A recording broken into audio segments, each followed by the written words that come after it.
Hello friends, आप लोग hope so आप लोग सब अच्छे होंगे, बढ़िया से अपनी पढ़ाई कर रहे होंगे। तो आज जो है हम लोग हिस्ट्री का पहला chapter the first world war, क्या नाम है, द हाँ फर्स्ट वॉर ऑफ इंडिपेंडेंस 1857, 1857 का क्रांति, अगर मैं हिंदी में बात करूँ तो इसके बारे में बात करेंगे।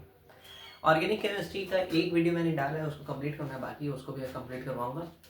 लेकिन आज जो है, आज हम लोग 1857 का वॉर के बारे में बात करेंगे। 1857 क्या हुआ था 1857 में? अब आप लोग तो आईसीआईसी वाले हैं, आईसीआईसी वालों को तो पता था, क्लास 8 में ही आपने पढ़ा था। क्लास 8 में आपको इमीडिएट कॉज तक पढ़ लिया था। इमीडिएट कॉज क्लास 10th के सिलेबस में आईसीआईसी में नहीं दिया हुआ है, लेकिन हम देखते हैं अचानक से एक बहुत बड़ा विद्रोह हो गया था 1857 में। 1857 का वॉर में क्या हुआ था? Main reason was immediate cause, जो कि सबसे ज़्यादा इंपॉर्टेंट है, अभी आपके सिलेबस में नहीं है लेकिन आपको पता रहना चाहिए उसके बारे में। हुआ क्या था, सारे सिपाहियों ने, सारे अलग अलग प्रकार के लोगों ने, सारे सोसाइटी के अलग अलग क्लास के लोगों ने, चाहे वो राजा हो चाहे फार्मर हो, सब ने मिलकर विद्रोह कर दिया था। मंगल पांडे को बैरकपुर की मतलब बैरकपुर में फांसी हो गई थी। क्यों? आपने एक मूवी देखी होगी आमिर खान की, मंगल पांडे, बहुत अच्छी मूवी है, नहीं देखी होगी तो देखना चाहिए आपको। क्यों हुई थी? मंगल पांडे ने क्या किया था, जो कि बहुत अच्छे पोस्ट में थे ब्रिटिश आर्मी के, उन्होंने कार्टिलेज को, मतलब था क्या ना कि वो ब्राह्मण थे, और चाहे वो मुस्लिम हो चाहे ब्राह्मण हो, मुस्लिम्स के लिए पिग जो होता है, जिससे आई थिंक बदखोर बोला जाता है, आई डोंट नो, अगर कुछ गलती हुई तो माफ़ी कर चाहता हूँ, वो मुस्लिम्स के लिए बहुत गंदा माना जाता है। और गाय माता को तो हम माता बोलते हैं, गाय माता को तो हम पूछते हैं। अगर समझ लीजिए, जो किसी पर्टिकुलर कास्ट के पीपल के लिए गलत माना जा रहा है, और वो जो किसी पर्टिकुलर कास्ट के लिए जो चीज़ बहुत अच्छी मानी जा रही है, माता की जैसा पूजी जा रही है, वो चीज़ का चर्बी से अगर कोई कार्टिलेज का कवर बने, और वो कवर को आपको बोला जाए कि ऐसे मुंह लगा के ऐसे करके आप कवर खोलो तब गोली निकलेगी, ये कितना शर्म वाला बात है। वही किया गया था 1857 में। ये क्या किया गया था 1857 में कि जितने भी आर्मी थे, चाहे वो मुस्लिम हो चाहे हिंदू हो, उनको बिना बताए एक कार्टिलेज दिया गया था। इनफील्ड राइफल आया था, और इनफील्ड राइफल में जो गोली लगती थी ना, वो गोली का कवर के लिए जो कवर बनाया जाता था, वो गाय और पिग की चर्बी से बनता था, और वो चर्बी को ऐसे करके आपको दांत से खोलना पड़ता था, और तब जाके वो गोली निकलती थी। अब ये तो पता नहीं था, लेकिन बाद में किसी ने, जहाँ वो फैक्ट्री जहाँ वो बनता था गाय और ये पिग का चर्बी से, किसी ने देख लिया, और देखा तो मंगल पांडे तो बहुत अच्छे पोस्ट में थे, उनको जाके बोल दिया कि भाई ये देख लीजिए, ऐसे किए कर रही है।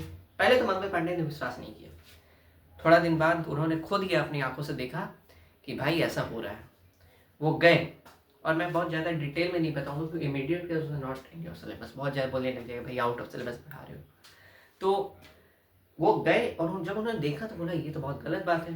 मंगल पांडे को ये बात बर्दाश्त नहीं हुआ, और उन्होंने अपने ही काम करने वाले कर्मचारी, मतलब हो सकता है आई थिंक सीनियर थे, मैं नाम नहीं याद आ रहा है मुझे उनका, मैं सर्च करके मैं बताऊंगा आपको कमेंट में। उन्होंने क्या किया, उनको गोली मार दिया। जब मंगल पांडे गए उन लोगों के साथ तो बोला कि आप लोग ऐसे कर रहे हैं, वो ब्रिटिश आर्मी बोले no no we are not doing right. Mangal Pandey बोला मैंने खुद देखा है, ये कहा गोली ऐसे खोला और सामने से गोली मार दिया, दोनों का हत्या कर दिया। मंगल पांडे को उसी बैरकपुर में कुछ दिन बाद फांसी हो गई। लेकिन और जब मंगल पांडे को फांसी हुई ना, तब पूरा विद्रोह हो गया, चाहे कोई भी हो, चाहे झांसी की रानी हो, रानी लक्ष्मीबाई हो, चाहे बिहार में कुंवर सिंह, चाहे कहीं का भी इंसान हो, वो लोग विद्रोह करने में आ गया। ब्रिटिश को इतना मारा गया, इतना मारा गया अंग्रेजों को, आप सोच भी नहीं सकते हो, इतना खराब परिस्थिति हो गया। मतलब जो भी रहता हथियार हाथ में, उनसे मार दिया जाता अंग्रेज को। अब क्या करें भाई, बड़ा खराब परिस्थिति है। लेकिन ये विद्रोह आप आगे जाके देखोगे, हम ही कुछ इंडियन धोखेबाज की वजह से ये विद्रोह ज्यादा दिन तक चला नहीं। लेकिन क्या हुआ था, सिर्फ क्या वो कार्टिलेज वाला फैक्टर था जिनके कारण विद्रोह हुआ?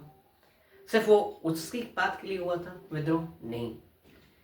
1857 का जो क्रांति था, it was not just due to that immediate case. हर सोसाइटी के पीपल को ब्रिटिश लोगों ने मतलब ह्यूमिलेट किया था, चाहे वो बहुत ऊंची जाति के लोग हो, चाहे बहुत नीची जाति के लोग हो, चाहे कहीं से भी कोई भी इंसान हो, ब्रिटिश द्वारा वो ह्यूमिलेट किए जा रहे थे। कैसे?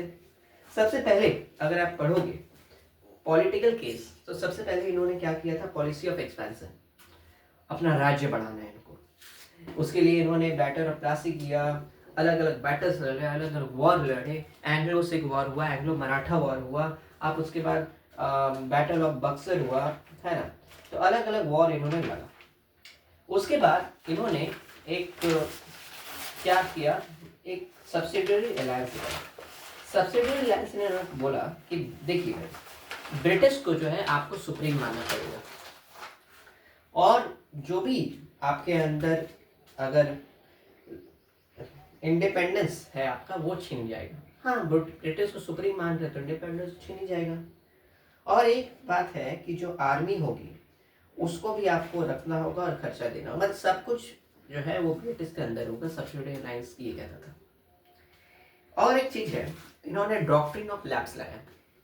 डॉक्ट्रिन ऑफ लैप्स में इन्होंने ये कहा, अगर कोई राजा मर जाता है और उसका अपना बेटा नहीं है, खुद का औलाद नहीं है, अगर उसने अडॉप्ट करके रखा है अपने बेटे को या फिर अपनी बेटी को, तो उसको हायर नहीं बनाया जाएगा, और वो जो किंगडम है वो ब्रिटिश के अंडर आ जाएगा। सबसे पहले रानी लक्ष्मीबाई का तो खुद का बेटा नहीं था, जो कि था आनंदराव, वो खुद का बेटा नहीं था। रानी लक्ष्मीबाई में इफेक्ट आ गया कि भाई तुम अपना राज्य दे दो। बहुत सारे उदयपुर, नागपुर, अलग अलग जयपुर, अलग अलग राज्य ऐसे ही ब्रिटिश के द्वारा हड़पे गए। और कहीं ना कहीं उसके बाद हम देखेंगे एक लॉ ऑफ प्रॉपर्टी भी आया। लॉ ऑफ प्रॉपर्टी क्या कहता था, पहले अगर आप हिंदू हो, क्रिश्चियन में कन्वर्ट हो गए तो पिताजी का संपत्ति आपको नहीं मिलेगा, लेकिन अब नहीं, अगर आप क्रिश्चियन में कन्वर्ट हो जाते हो तो आपको संपत्ति है जो लॉ ऑफ प्रॉपर्टी के हिसाब से वो आपको मिलेगी। ये कहता था law of property. Religious basis में भी टैक्स करने लग गए लोग। उसके बाद अवध को भी इन्होंने गलत तरीके से हड़प लिया। गलत तरीके से हड़प लिया, इसका क्या मतलब था, अवध को इन्होंने बोला कि भाई तुमसे तुम्हारी किंगडम अच्छा तरीके से चल नहीं पा रही है ना। एलेंड मिसरूल लाए और बोले कि भाई तुम अच्छा तरीके से अपना किंगडम चलाओ, और पा नहीं रहे हो, हमको दे दो, और ले लिया। उसके बाद इतना परेशान किया अवध के लोगों को, टैक्स बढ़ा दिया, जमींदार को प्रेजेंट किया, मतलब जमींदार के ऊपर इन्होंने बहुत गलत किया। जमींदार के साथ इन्होंने बहुत सारे वर्कर्स को काम से हटा दिया, इतना जाति किया गया। तो सोसाइटी के हर क्लास के जो पीपल थे इनसे परेशान थे। तो कहीं ना कहीं जो चोट इन्होंने दिया वो कहीं ना कहीं घाव बनता चला गया। कहीं ना कहीं आप देखोगे किसी को बहुत परेशान हो रहा है, बहुत परेशान करोगे, आप बहुत परेशान करोगे, एक टाइम आएगा वो आपके खिलाफ चला जाएगा, वो आपके खिलाफ बोलेगा, कोई कितना सहेगा। वही वैसे ही कुछ हुआ था 1857 का क्रांति में। इतना हर तरह से लोगों ने परेशान किया गया था लोगों को कि वो लोग लास्ट में विद्रोह करने में उतर गए थे। अब देखो, एक तो आपका ये सब था, दूसरा आपका इकोनॉमिक केस था, फिर तीसरा आपका मिलिट्री केस था, जिसके कारण ये सब हुआ। तो मैं आपको सबसे पहले ये तो पॉलिटिकल केस के बारे में आपको बताया। उसके बाद हुआ क्या, सोशियो रिलीजियस केस भी था। सोशियो रिलीजियस केस में क्या हुआ कि इन्होंने सती प्रथा को बैन कर दिया। सती प्रथा का मतलब क्या होता था, अगर किसी औरत का हस्बैंड मर जाए, अगर किसी वुमेन का हस्बैंड मर जाए, तो वही औरत को उसके हस्बैंड के चिता पे जला दिया जाता था। बोला जाता था ये सती माँ होगी। कहाँ का परंपरा था, कहाँ का नियम था। इन्होंने ये नियम को हटाया, वो भी कुछ इंडियन लोगों के बोले भी, लेकिन लोग इसका विद्रोह करने लग गए। बोला कि ये हमारा पर्सनल मैटर है, आप कौन होते हैं बीच में घुसने वाले।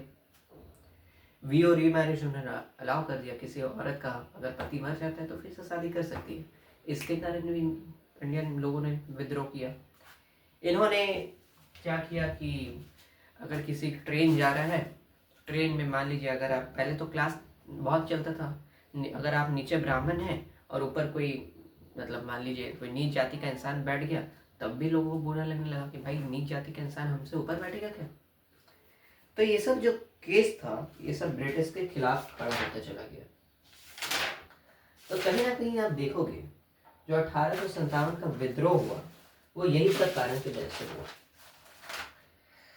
तो ये कुछ कारण थे आज जिसके बारे में हमने डिस्कस किया, और आगे भी मैं वीडियो बनाऊंगा जिसमें मिलिट्री केस और इकोनॉमिक केस के बारे में बताऊंगा, और एक वीडियो बनाऊंगा जिसमें consequence of the first world के बारे में बता दूंगा। कुछ नोट्स है ये चैप्टर का जो भी मैं दे दूंगा आपको, और ऑर्गेनिक केमिस्ट्री भी कंप्लीट करवाऊंगा। तो खाली ये आज जो था ये बेसिक एक इंट्रोडक्शन था। मेन टॉपिक हम लोग नेक्स्ट वीडियो से स्टार्ट करेंगे। क्या चैप्टर आपको क्या पढ़ना है ये चैप्टर में, एक तरह से ये इंट्रोडक्शन था। बहुत मजा आएगा, बहुत इंटरेस्टिंग चैप्टर आपके क्लास 10th ICSE हिस्ट्री में। तो बने रहिए मेरे साथ। अर्पित सिन्हा, प्लीज़ ये चैप्टर अर्पित सिन्हा जो मैंने चैनल बनाया है उसको सब्सक्राइब करें और अपने फ्रेंड्स के साथ भी शेयर करें। Thank you.